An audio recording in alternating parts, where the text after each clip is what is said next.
Hi, this is Jay Varma, and welcome to Thermometer. On this show, I check the temperature of public health in the US and around the world, and I give you expert insights on infectious diseases and public health. Today, we're going to talk about an issue that's very personal to me: funding for HIV and other health problems around the world. Imagine waking up to news of a deadly virus spreading worldwide. Now imagine learning that we saw it coming, but chose to ignore it. That's exactly what's happening right now with the US government's decision to cut foreign aid for health, specifically the program known as PEPFAR. We're dismantling one of the most successful public health programs in history. And the consequences? They won't just be felt in faraway countries. They'll hit us, our health, our economy, and our security right here at home. In 2003, I packed up all of my belongings. I moved with my wife and kids from Atlanta to Southeast Asia to work for the CDC's growing office in Bangkok, Thailand. My new job? To fight tuberculosis, a disease that thrives in people with HIV. Back then, HIV was a death sentence for millions of people living in Southeast Asia. There were treatments, but they weren't widely available. People were dying, and diseases like TB were spreading unchecked. Then came PEPFAR, the US President's Emergency Plan for AIDS Relief.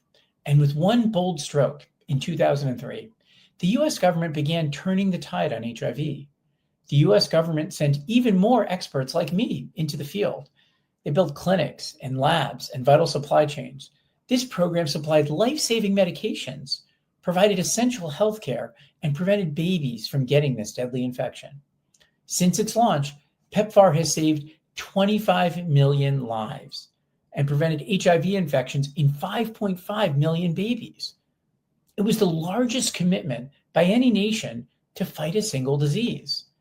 For the cost of one aircraft carrier, the US supplied life-saving assistance to people in more than 50 countries around the world. But today, all of that incredible progress is now at risk. The US is slashing funding. And let me be clear, this isn't just a moral failure. It's a direct threat to American health and security also. And we've seen this before. Whenever funding for infectious diseases disappears, outbreaks explode. And that's such a speculation, that's history. Public health experts call it the cycle of panic and neglect. That's right, we actually have a term for this. A problem gets neglected, it gets worse and worse, and everyone panics and tries to fix it. I mean, didn't we all learn as kids that prevention is always better than a cure? If we keep funding these programs, that is, we don't neglect them, then it's cheaper than dealing with them when outbreaks inevitably happen. Cutting PEPFAR means we're going to lose control of HIV in Africa and in some countries in Asia and Europe. And when we lose control of HIV outside the United States, we don't just create suffering in other countries. We set ourselves up to suffer as well. And let me explain a few reasons why that is. First, you see here, we create the perfect breeding ground for drug-resistant infections. If drugs are only partially available, people take them off and on. And with viruses like HIV or bacteria like TB, this off and on treatment gives them the opportunity to evolve, to change, so that they no longer are killed off by drugs. They mutate into forms that we call drug-resistant infections. Now, cutting off funding for HIV care means we're also now creating a huge population of people with very weakened immune systems. People with these weakened immune systems become the perfect setting for new diseases to emerge and for new outbreaks to start. For example, we now know that more infectious strains of COVID are more likely to develop in people with untreated HIV.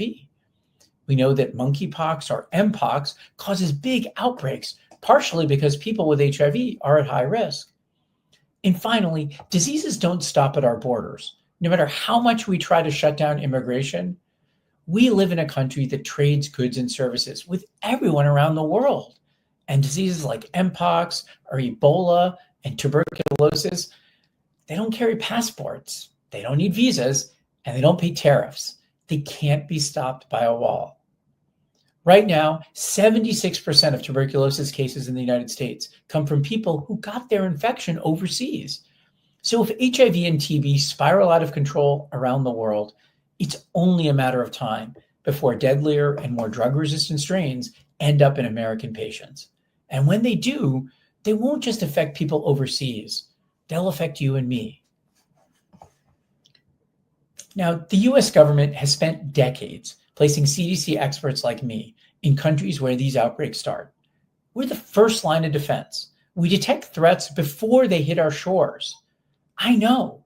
As part of my career at CDC, I fought botulism in the former Republic of Georgia from 2002 to 2003 to help figure out how this deadly infection kills people and how we can help in case of a bioterrorism attack with this toxin. I fought drug-resistant TB in Thailand in 2005 and 2006 so that we could stop a virtually untreatable infection from spreading to the United States. I fought foodborne bacteria when I was based in China from 2008 to 2011 so that we could make sure the food supply in China is safer and that foods that get exported to the United States don't sicken us. And I fought Ebola virus in Sierra Leone in 2015 to help prevent the entire West African region from collapsing and to stop further Ebola cases from entering the US and risking our lives. I and hundreds of people I worked with overseas were keeping America safe, quietly and far away from our shores, without anyone realizing it. Cutting PEPFAR doesn't just reduce aid to other people. It weakens our ability to see the next pandemic coming. It's like firing the police and leaving your front door open. So let's be very clear. Cutting PEPFAR isn't just an act of negligence. It's a national security risk. It will create economic problems for the US. It's preventable tragedy.